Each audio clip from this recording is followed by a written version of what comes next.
So hi everyone, my name is Giorgio, and I'm going to be introducing on Zbrush. Uh, what is Zbrush? Zbrush is a powerful and advanced digital sculpting platform program. So essentially, and I'll get into this later, but there's two different types of modeling. You can do a sculpting modeling, which is kind of like a soft way of constructing a shape, or there's like more of the technical modeling, which is like architecture and things like with hard surfaces. And so this is what ZBrush is used for. It's used to sculpt. It's industry standard, meaning that almost all game, movie, you name it, companies will use it to create their CGI characters and environment. And so as it stands, it's powerful enough to create a game-ready, game/movie ready mesh of any character or model that needs to appear in the game. And if you guys know anything about the structure of how game artists created or movie artists created, it's quite complicated.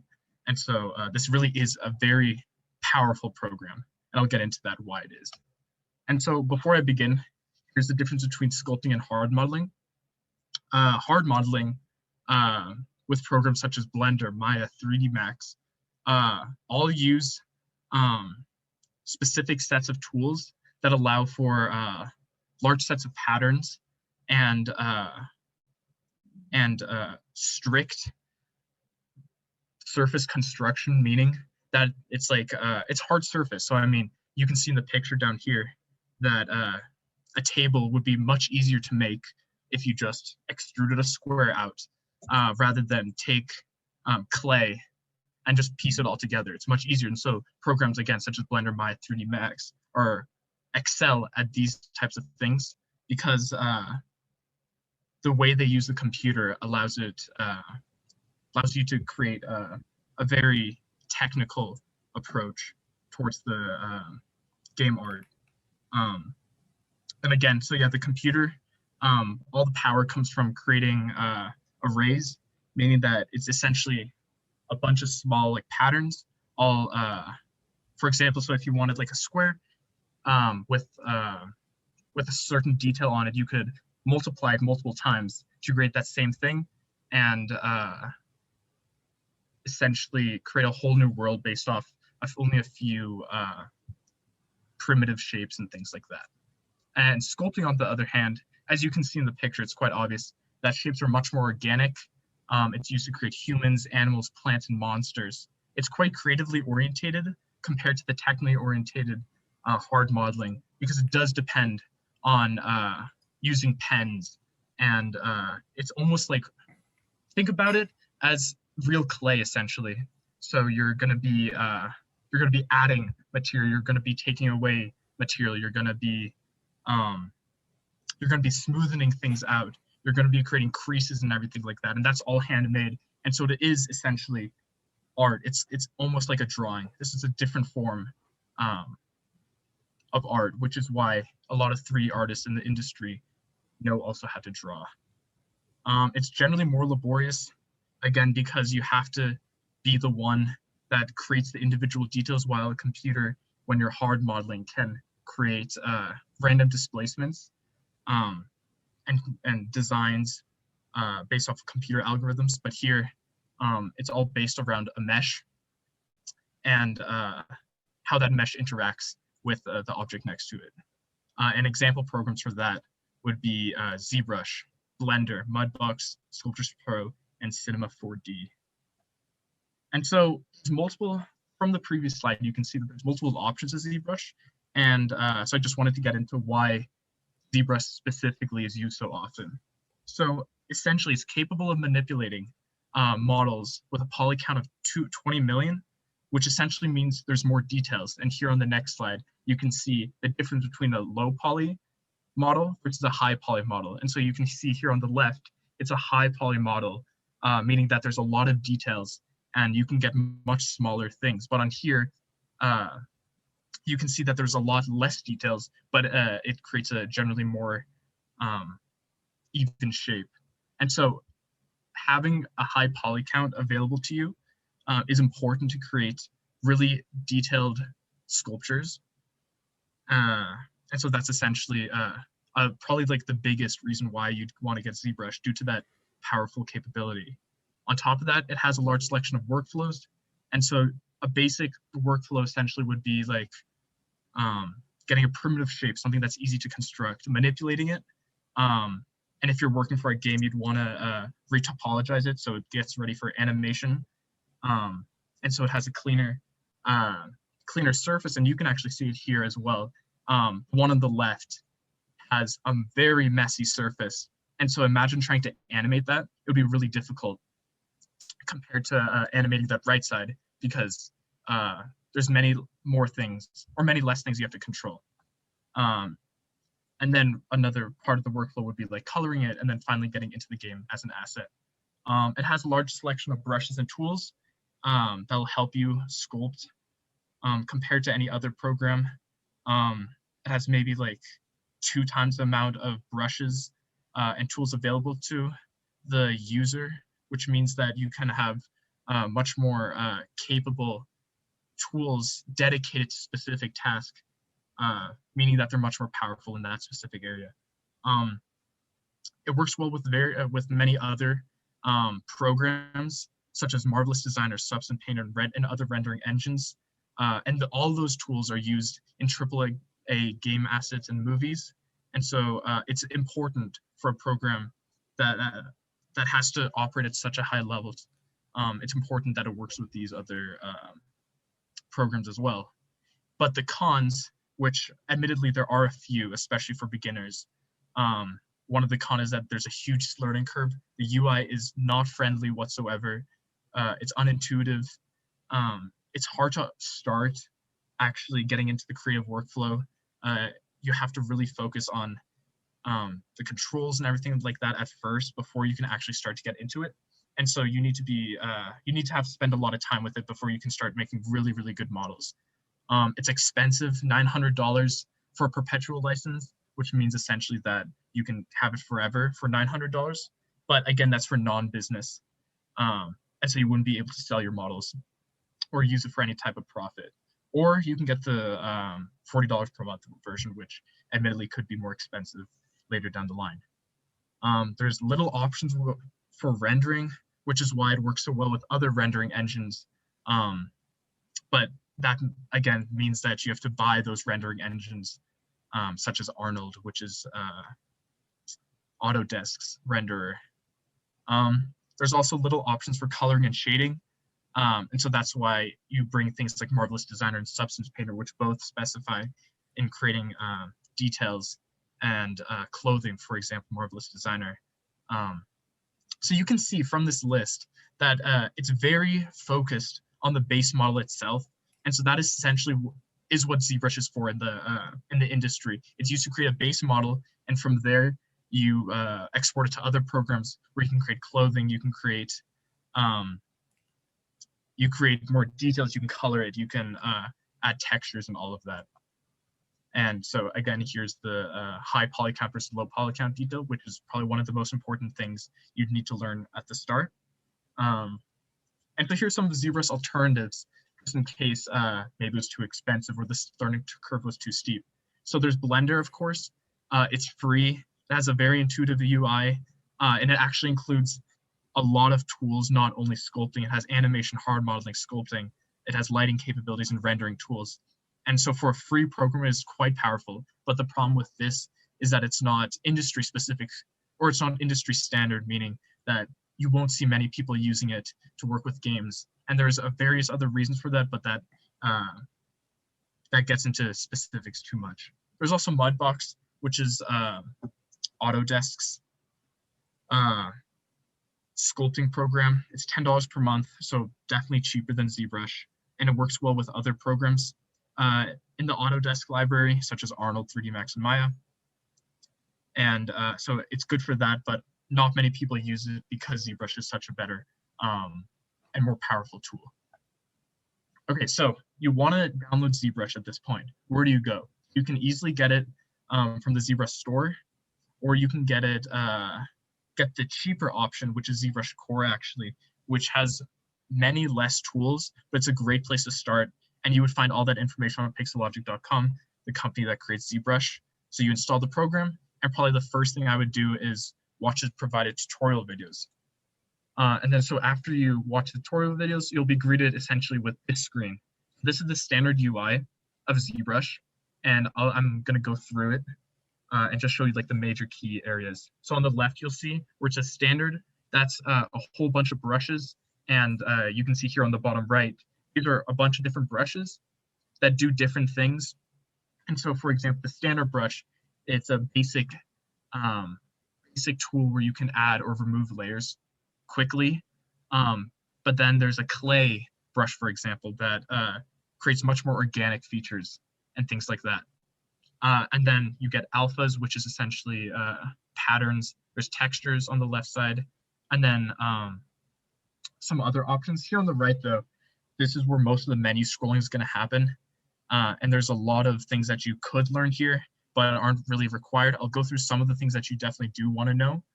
And then at the very top, you're going to have more editing tools, such as you can see here, the brush, which is this red circle. You can increase the intensity of it. You can increase the drawing size. So if you use any like program like Photoshop or any other drawing tool, it's going to be similar to that. And so from this, you can already see that it's very confusing. There's a lot of menus that you have to go through, but learning only maybe like 5 things will get you so far with this program that it's actually quite worth to learn. And the good thing about the ZBrush interface is that it's fully customizable, meaning that you can drag anything you see around here. And at the bottom here, you can actually see that the artist chose to move some like most used brushes at the bottom so he has quick access to it. And so these are essentially the most popular brushes: the move brush, then flake brush, the clay brush, and the clay buildup brush. And all of these do different things. For example, the move brush will just take the mesh and just pull it instead of adding or removing. And so it's super useful for creating shapes. And then here at the top right, sort of at like top middle right area, you can see active points and total points. And that's where you can see the poly count, meaning how many points there are on this mesh. And you can increase that, again, meaning more details. But it's harder to control eventually if you get too high too soon. And so that's the interface. And the basics of basic steps of ZBrush, probably what your general workflow would be to start with a primitive, which is a basic shape which the computer knows how to handle. The math is quite simple for calculating meshes and surfaces and like that. At the bottom left, you can see a multitude of those options. So essentially, they're very simple shapes. For example, a sphere, a cube, a plane, a cone, or a cylinder. And all those are simple meshes. The computer can make a lot of calculations, and you can change a lot of features without having too much of a hassle. So you'd start with a primitive, and then from there you'd start adding or removing details and shapes.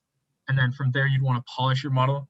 Like right here, this is a very unpolished model. You can see the mesh squares on the surface. So what you want to do, you want to smooth it to something where it looks like the skull on the top right. You can see that it's quite reflective.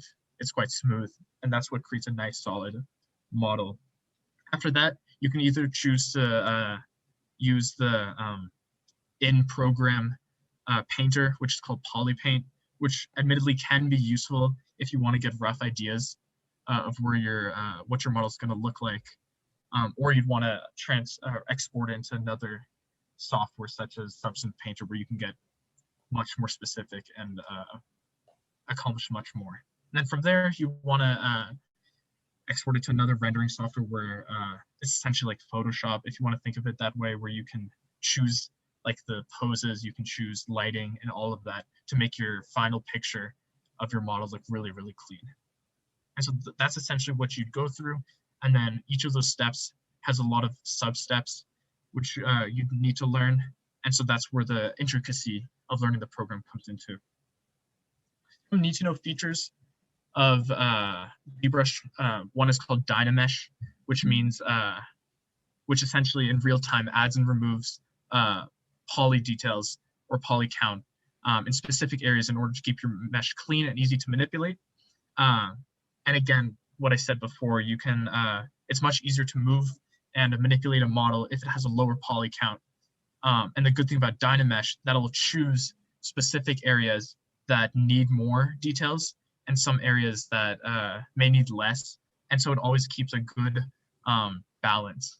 But the problem with Dynamesh would be that sometimes it tries to overwrite details. And so you wouldn't want to use it at later stages of your models where you have a lot of fine intricacies. Another is ZRemesher. It's the ZBrush. It's pixelogical. It's Pixelogic.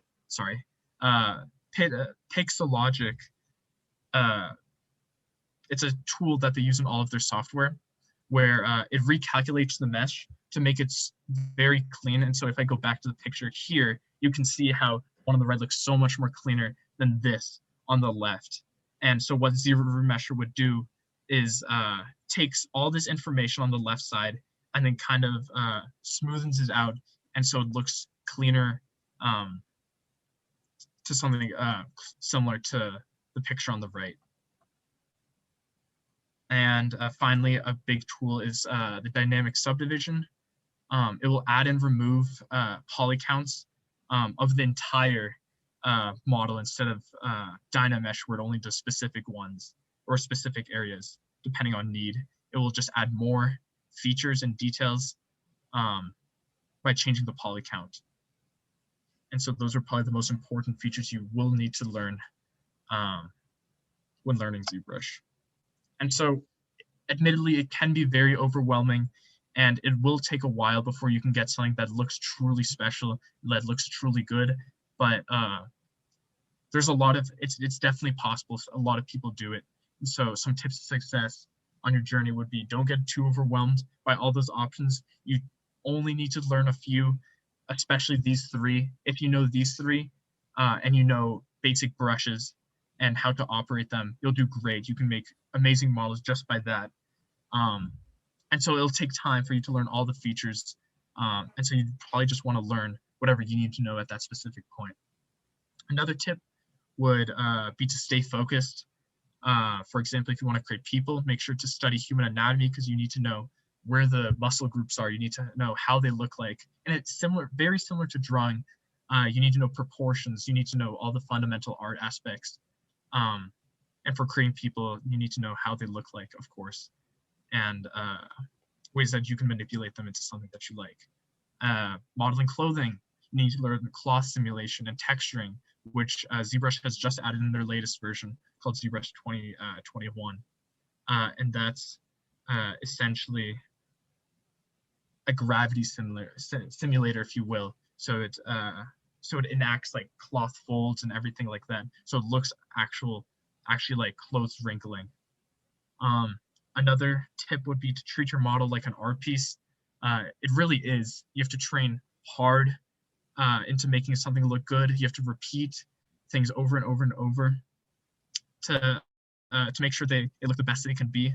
And if you treat it like an art, it'll reflect that in your final models later down the line. And probably the most important thing, and the thing that I struggled with the most, was don't compare your models to professionals. They have large teams behind them usually with a lot of their models. They spend more than 10 years learning specifically ZBrush, and so they're quite skilled at what they know. And if you compare to like the great things that they have done, you'll get demotivated very quickly. So you just have to remember that it's going to take a bit to learn, but it's definitely rewarding if you manage to make the time. And so if you want further information on how to learn ZBrush, these are great places to start learning how to do it. There's plenty of YouTubers. One person called Michael Pavlovich, he has a whole tutorial section on ZBrush, which is great. Raf Grassetti, which is an industry professional he worked with. I think it's called the Santa Monica Studios of Sony. So he worked on God of War, and he shares a lot of tips about industry. And then there's Flip Normals, which is a company, but they do a lot of amazing like tip videos. They make a lot of informative videos, super helpful. And then obviously the main company itself, they also have a YouTube channel where where you can see live streams of professionals doing their work. You can learn a lot from what they're doing. And then they also offer trailers, of course, for their new versions and everything like that. Some websites you can visit. You can visit ZBrush Guides, which has a whole panel on like specifics of the tools, every brush. They have everything you need there.